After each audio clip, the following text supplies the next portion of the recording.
ಜಿಲ್ಲೆಯಲ್ಲಿ ಕಾನೂನು ಸುವ್ಯವಸ್ಥೆ ಸಂಪೂರ್ಣ ಹದಗೆಟ್ಟಿರುವಂಥ ಈ ಸಂದರ್ಭದಲ್ಲಿ ಹಲವು ಬಾರಿ ನಾವು ಈ ಕಾನೂನು ಸುವ್ಯವಸ್ಥೆನ ಸರಿ ಮಾಡಿ ಅಂತ ಜಿಲ್ಲಾ ಆಡಳಿತಕ್ಕೆ, ಜಿಲ್ಲಾ ಪೊಲೀಸರಿಗೆ ಹೇಳಿದಾಗಲೂ ಕೂಡ ಸರಿಯಾಗಿಲ್ಲ. ಪದೇ ಪದೇ ಘಟನೆಗಳು ನಡೀತಾ ಇದ್ದಾವೆ ಮತ್ತು ಉನ್ನತ ಮಟ್ಟದ ಅಧಿಕಾರಿಗಳ ಗಮನಕ್ಕೆ ತಂದರೂ ಕೂಡ ಏನೂ ಮಾಡಿಲ್ಲ. ಹೀಗಾಗಿ ಒಂದು ಉಗ್ರವಾಗಿರುವಂಥ ಪ್ರತಿಭಟನೆಯನ್ನು ಮಾಡಬೇಕಂತ ಹೇಳಿ ತೀರ್ಮಾನ ಮಾಡಿ ಇವತ್ತು ಪ್ರತಿಭಟನೆಯನ್ನು ನಾವು ಮಾಡ್ತಾಯಿದ್ದೀವಿ. ಒಂದು ರೀತಿಯಲ್ಲಿ ಸೀರೀಸ್ ಆಫ್ ಘಟನೆಗಳು ನಡೀತಾ ಇದ್ದಾವೆ. ಶಿಗ್ಗಾಂವ್ನಲ್ಲಿ ಮಧ್ಯಾಹ್ನ 12 ಗಂಟೆಗೆ ನಡು ರಸ್ತೆಯಲ್ಲಿ ಓಪನ್ ಆಗಿ ಮರ್ಡರ್ ಆಯಿತು.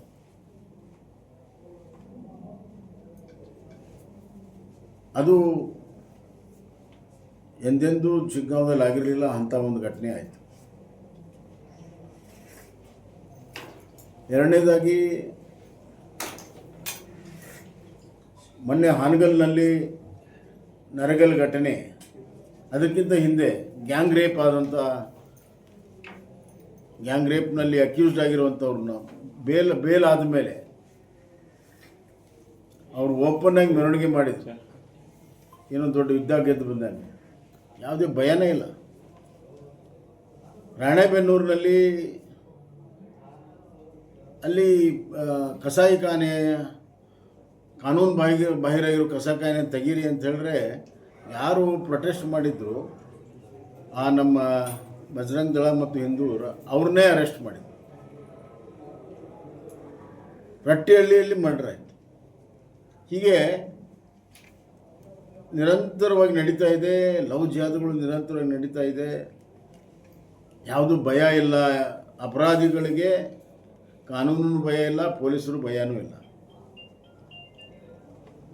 ಮತ್ತು ಜೂಜು ಓಪನ್ ಆಗಿ ತೋಟದಲ್ಲಿ, ಓಸಿ ಮತ್ತು ಡ್ರಗ್ ಇವು ನಿರಂತರವಾಗಿ ನಡೀತಾ ಇದ್ದಾವೆ. ಒಂದು ರೀತಿಯಲ್ಲಿ ಜಿಲ್ಲೆಯ ಸಂಪೂರ್ಣವಾಗಿರುವಂಥ ಸ್ವಾಸ್ಥ್ಯವನ್ನು, ಸಾಮರಸ್ಯವನ್ನು ಹಾಳು ಮಾಡುವಂಥ ಸ್ಥಿತಿ ಇವತ್ತು ಈ ಸರ್ಕಾರದಲ್ಲಿ, ಜಿಲ್ಲಾ ಆಡಳಿತದಲ್ಲಿ, ಜಿಲ್ಲಾ ಪೊಲೀಸ್ ಆಡಳಿತದಲ್ಲಿ ಆಗ್ತಾಯಿದೆ. ಇದರ ವಿರುದ್ಧ ನಮ್ಮ ಹೋರಾಟ ಈಗ ಪ್ರಾರಂಭ ಆಗಿದೆ. ಈ ಒಂದು ಕಾನೂನು ಸುವ್ಯವಸ್ಥೆ ಸರಿಯಾಗದಿರೋದಕ್ಕೆ ಇಲ್ಲಿಯ ಸ್ಥಳೀಯ ಪೊಲೀಸರು ಅವರ ಭ್ರಷ್ಟಾಚಾರ ಮತ್ತು ಸ್ವಜನ ಪಕ್ಷಪಾತ, ಪೊಲಿಟಿಕಲ್ ಬಾಸ್ಗಳ ಮಾತು ಕೇಳಿ ನಡೀತಿರುವಂಥದ್ದು. ಇದರ ವಿರುದ್ಧ ನಿರಂತರವಾದಂಥ ನಮ್ಮ ಹೋರಾಟ ಇನ್ಮೇಲೆ ಇರ್ತದೆ. ಒಂದಿಲ್ಲ ಒಂದು ಸ್ವರೂಪದಲ್ಲಿ ನಿರಂತರವಾದ ಹೋರಾಟ ಇರ್ತದೆ. ಅಂತಿಮವಾಗಿ ನೋಡೋಣ, ಅವರ ಪೊಲೀಸ್ ಫೋರ್ಸು ಅವರ ದೌರ್ಜನ್ಯ ತಡೆಗಟ್ಟುವಂಥ ಒಂಥರ ಪೊಲೀಸರನ್ನ ನಿಶ್ಶಸ್ತ್ರವಾಗಿ ಏನು ಮಾಡಿದ್ದಾರೆ, ಅವ್ರು ಎಲ್ಲಿವರೆಗೂ ನ್ಯಾಯವನ್ನು ಕೊಡೋದಕ್ಕೆ ಸಾಧ್ಯ ಇಲ್ಲ, ಅಲ್ಲಿವರೆಗೂ ನಮ್ಮ ಹೋರಾಟ ನಿರಂತರವಾಗಿ ನಡೀತದೆ. ಈ ಜಿಲ್ಲೆಯಲ್ಲಿ ಸರ್ ಮಳೆ ಕೂಡ ಕಡಿಮೆ ಆಗಿರುವಂಥದ್ದು, ಏತ ನೀರಾವರಿ ಯೋಜನೆಗಳು ಸಂಪೂರ್ಣವಾಗಿ ಚೆಲುವ ಮಾಡಿಲ್ಲ ಸರ್. ಇಡೀ ರಾಜ್ಯದಲ್ಲಿ ಸುಮಾರು 350 ಏತ ನೀರಾವರಿಗಳಿಗೂ ಇವತ್ತು ಮಧ್ಯದಲ್ಲಿ ಸ್ವಲ್ಪ ಮಳೆ ಆಯಿತು. ತುಂಗಾ ಡ್ಯಾಮ್ ತುಂಬಿತು, ವರ್ಧಾ ನದಿಯಲ್ಲಿ ನೀರಿತ್ತು. ಅದೇ ಥರ ಮಲಪ್ರಭಾ, ಘಟ್ಟಪ್ರಭಾ ಆ ಭಾಗದಲ್ಲಿ, ಇವನ್ ಕೃಷ್ಣಾದಲ್ಲೂ ಸ್ವಲ್ಪ ನೀರೆಲ್ಲ ಬಂತು ಪಶ್ಚಿಮ ಘಟ್ಟದಲ್ಲಿ ಮಳೆ ಆಗಿದ್ದಕ್ಕೆ. ಆದರೆ ಅದನ್ನು ಉಪಯೋಗ ಮಾಡಿಕೊಳ್ಳುವಂಥ ಏತ ನೀರಾವರಿ ಯೋಜನೆಗಳಿಗೆ ಇವತ್ತು ಮೇಂಟೆನೆನ್ಸ್ ಇಲ್ಲ, ನಂಬರ್ 1. ಎರಡನೇದಾಗಿ ಪವರ್ ಚಾರ್ಜಸ್ ಕಟ್ಟಿಲ್ಲ. ಕಳೆದ 3 ವರ್ಷದಲ್ಲಿ ಇರಿಗೇಷನ್ ಡಿಪಾರ್ಟ್ಮೆಂಟು ನಿಷ್ಕ್ರಿಯ ಆಗಿದೆ, ಯಾವುದೇ ಕೆಲಸ ಆಗಿಲ್ಲ. ಇವತ್ತಿನ ಮುಖ್ಯಮಂತ್ರಿಗಳಲ್ಲಿ ಮಂತ್ರಿ ಇದ್ದರೂ ಕೂಡ ಯಾವುದೇ ಕೆಲಸಗಳಾಗಿಲ್ಲ. ಹೊಸ ಯೋಜನೆಗಳನ್ನು ತೊಗೊಳ್ಳೋದು ಬಿಟ್ಬಿಡಿ, ಹಳೆಯ ಯೋಜನೆಗಳನ್ನು ಮೇಂಟೈನ್ ಮಾಡೋಕ್ಕಾಗಿಲ್ಲ. ಇವರಿಗೆ ಕಾಲುವೆಗಳ ಕ್ಲೀನ್ ಮಾಡಿಲ್ಲ, ಎಲೆಕ್ಟ್ರಿಸಿಟಿ ಚಾರ್ಜ್ ಕೊಟ್ಟಿಲ್ಲ, ಈ ರೀತಿ ಅತ್ಯಂತ ಅವ್ಯವಸ್ಥಿತೆಯಲ್ಲಿ ನೀರಾವರಿ ಇಲಾಖೆ ಇದೆ. ಕೂಡಲೇ ಏತ ನೀರಾವರಿ ಯೋಜನೆಗಳನ್ನು ಪ್ರಾರಂಭ ಮಾಡಬೇಕು, ಇರೋ ನೀರನ್ನು ಬಳಕೆ ಮಾಡಬೇಕು. ಕನಿಷ್ಠ ಕುಡಿಯೋ ನೀರಿಗಾದ್ರೂ ಕೂಡ ಏತ ನೀರಾವರಿ ಕೆರೆಗಳನ್ನು ತುಂಬಿಸಿ ಅದರ ಮುಖಾಂತರ ಕುಡಿಯೋ ನೀರಿಗಾದರೂ ವ್ಯವಸ್ಥೆ ಮಾಡಬೇಕು. ಸರಿ, ಬಿಡದಿ ಟೌನ್ಶಿಪ್ನ ರೈತರು ಒಂದು ಕಡೆ ಬೇಡ ಅನ್ನೋದು ಬಿಡೋ ಬಿಡದಿ ನೀವು ಯಾವ್ಯಾವ ಅಂತ ಒಂದು ಏನು ಮಾಡೋದು. ಇನ್ನೂ ಕೂಡ ಅಂದರೆ ಸಿ ಎಂ ಅವರು ರೈತರ ಪರವಾಗಿ ಮಾತನಾಡುವಂಥ ಕೆಲಸವನ್ನು ಮಾಡ್ತಾರೆ. ನಾನು ಒಂದು ಪ್ರಶ್ನೆ ಕೇಳೋಕ್ಕೆ ಇಚ್ಛೆಪಡ್ತೇನೆ. ನಿನ್ನೆ ಮುಖ್ಯಮಂತ್ರಿಗಳು ಹೇಳಿದರು, ಈಗ ಕುಮಾರಸ್ವಾಮಿ ಅವರು ಪ್ರಾರಂಭ ಮಾಡಿದರು, ಯಡಿಯೂರಪ್ಪನವರು ಕುಮಾರಸ್ವಾಮಿ ಅವರು ಪ್ರಾರಂಭ ಮಾಡಿದರು. ಮುಂದೆ ಅದು ಯೋಜನೆಗಳಲ್ಲಿ ಯಡಿಯೂರಪ್ಪರ ಕಾಲದಲ್ಲೂ ಕೂಡ ಅದನ್ನೇನು ಮಾಡಲಿಲ್ಲ. ನಾನು ಹೇಳ್ತೀನಿ, ನಿಮ್ಮ ಕುಮಾರಸ್ವಾಮಿ ಪ್ರಾರಂಭ ಮಾಡಿದರೆ ನಿಮ್ಗೆ ಯಾಕೆ ಅಷ್ಟು ಪ್ರೀತಿ ಕುಮಾರಸ್ವಾಮಿ ಮೇಲೆ, ಅದನ್ನ ಯಾಕೆ ಕಂಟಿನ್ಯೂ ಮಾಡ್ತೀರಿ?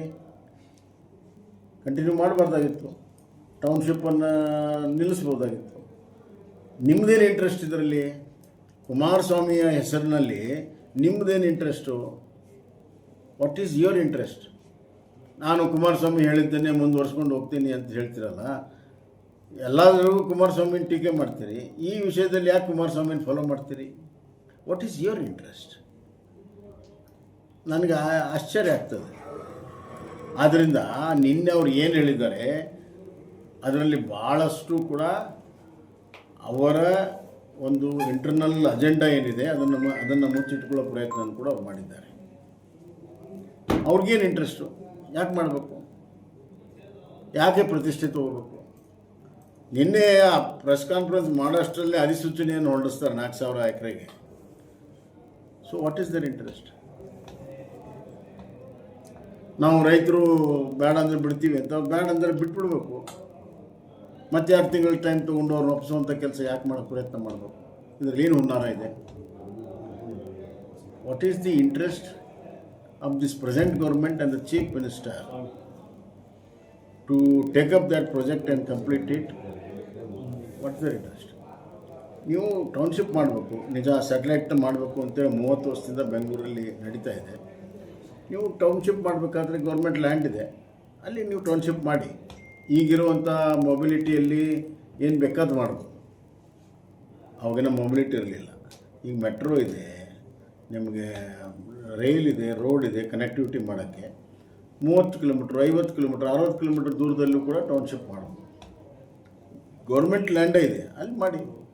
ಸೊ ಅಲ್ಲಿರೋ ರೈತರು ಏನು ಹೇಳ್ತಾ ಇದ್ದಾರೆ, ಬರೀ ಈ ಭಾಗದಲ್ಲಿ ಎಲ್ಲಾ ಒಂದು ಫ್ಯಾಕ್ಟರಿಗಳನ್ನ ಅಥವಾ ಟೌನ್ಶಿಪ್ ಅನ್ನ ಮಾಡೋದ್ರ ಬದಲು ಉತ್ತರ ಕರ್ನಾಟಕಕ್ಕೆ ಹೋಗಿ ಅಲ್ಲೆಷ್ಟೋ ಯುವಕರಿಗೆ ಉದ್ಧಾರ ಆಗುತ್ತೆ. ಅದಂತೂ ನೋಡಿ, ಅದು ರೈತರು ರೈಟ್ ಇವರೇ ನೋಡಿ, ನಾನು ಮುಖ್ಯಮಂತ್ರಿ ಇದ್ದಾಗ ನಾನು ಟೌನ್ಶಿಪ್ ಮಾಡಬೇಕಾಗಿರುವಂಥದ್ದು ನಾನು ಏನು ಮಾಡಿದ್ನಿ ಅಂತಂದರೆ, ಉತ್ತರ ಕರ್ನಾಟಕದ ರಾಯಚೂರು ಜಿಲ್ಲೆಯಲ್ಲಿ ಸರ್ಕಾರಿ ಜಮೀನು ಎಲ್ಲಿದೆ ಅಲ್ಲಿ, ಮತ್ತು ಬೆಳಗಾಂ ಡಿವಿಷನಲ್ಲಿ ಸರ್ಕಾರಿ ಜಮೀನು ಎಲ್ಲಿದೆ ಅಲ್ಲಿ, ಮತ್ತು ಚಿತ್ರದುರ್ಗ, ಮಧ್ಯ ಕರ್ನಾಟಕ ಮತ್ತು ತುಮಕೂರು ನಡುವೆ ಬೆಂಗಳೂರು ಹತ್ತಿರ ಎಲ್ಲಿ ಸರ್ಕಾರ ಜಮೀನಿದೆ ಅಲ್ಲಿ ಟೌನ್ಶಿಪ್ಪನ್ನು ಮಾಡಬೇಕು ಅಂತ ನಾವು ತೀರ್ಮಾನ ಮಾಡಿದ್ವಿ.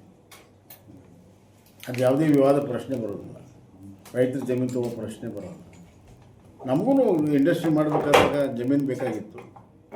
ನಾವು ಇಲ್ಲಿ ಹಾವೇರಿ ಜಿಲ್ಲೆಗೆ ಮಾಡಬೇಕಂತ ಹೇಳಿದಾಗ ಮೋಟೆಬೆನ್ನೂರು ನಮ್ಮ ಅಧಿಕಾರಿಗಳು ಹುಡುಕಿದ್ರು. ಆವಾಗ ಕೈಗಾರಿಕೆ ಅಧಿಕಾರಿಗಳು ಅಲ್ಲಿ ರೈತರೆಲ್ಲ ಬಂದು ಹೇಳಿದರು, ನಮ್ಮ ಫಲವತ್ತಾದ ಜಮೀನಿದೆ, ನಾವು ಕೊಡಲ್ಲ, ನೀವು ಮಾಡಬೇಡದು, ಕೈ ಬಿಟ್ಟಿವಿ. ಅದನ್ನು ಕೂಡಲೇ ಕೈ ಬಿಟ್ವಿ.